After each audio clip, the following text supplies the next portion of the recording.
Un ambassador's lunch des plus originaux.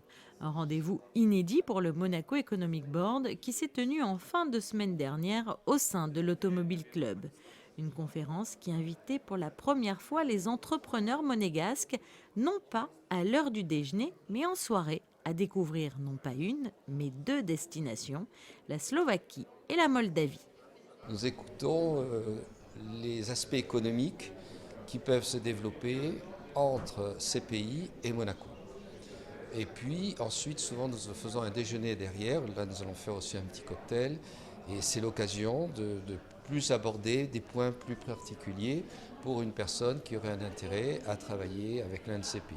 La Slovaquie est très très très connue aujourd'hui pour être certainement un des premiers producteurs d'Europe en matière de véhicules automobiles, mais il y a aussi beaucoup d'agriculture, donc on peut très bien travailler avec eux au niveau agriculture.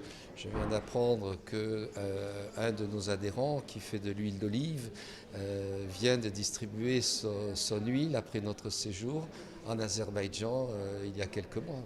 Le souverain se rendra au mois de mai en Slovaquie, puis en Moldavie lors de visites officielles. Les ambassadeurs des deux pays étaient donc présents pour présenter les charmes et les atouts de leurs contrées respectives. La Slovaquie est devenue le leader mondial par la production des voitures par capita. L'année dernière, on a produit plus de 1,40 million voitures.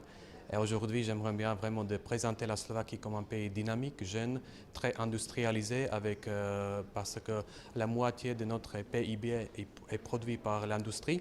C'est-à-dire vraiment, il y a beaucoup d'intérêt. Par exemple, il y a déjà des premières hirondelles des coopérations entre la Slovaquie et la Monaco.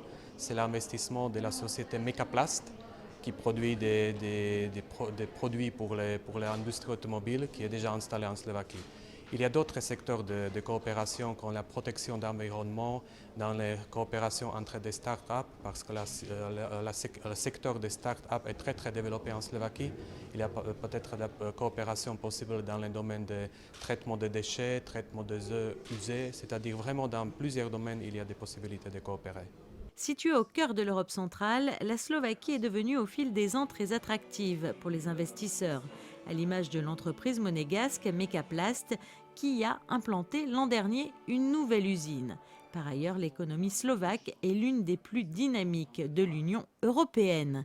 Située aux portes de l'Ukraine et de l'Union européenne, la Moldavie, quant à elle, attire elle aussi de plus en plus d'investisseurs étrangers. C'est vrai que même jusqu'à maintenant, la Moldavie reste une terre peu connue en Europe.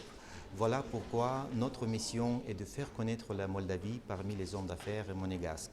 Le placement géographique de la Moldavie, qui est aujourd'hui, on peut le voir donc comme un pont entre l'Europe, disons ça, et le monde slave. Si on parle des atouts concrètement économiques, donc je peux vous dire que le salaire moyen en Moldavie, c'est autour de 200 euros. Par exemple, les impôts pour les sociétés, c'est de 12%. Les charges sociales, 23%. Donc, c'est un taux qui est le moins élevé dans la région. La Moldavie est aussi très prisée pour son agriculture et le développement des services, des secteurs de plus en plus recherchés et porteurs d'avenir. La Slovaquie et la Moldavie, deux destinations donc qui pourraient vivement intéresser les entrepreneurs monégasques.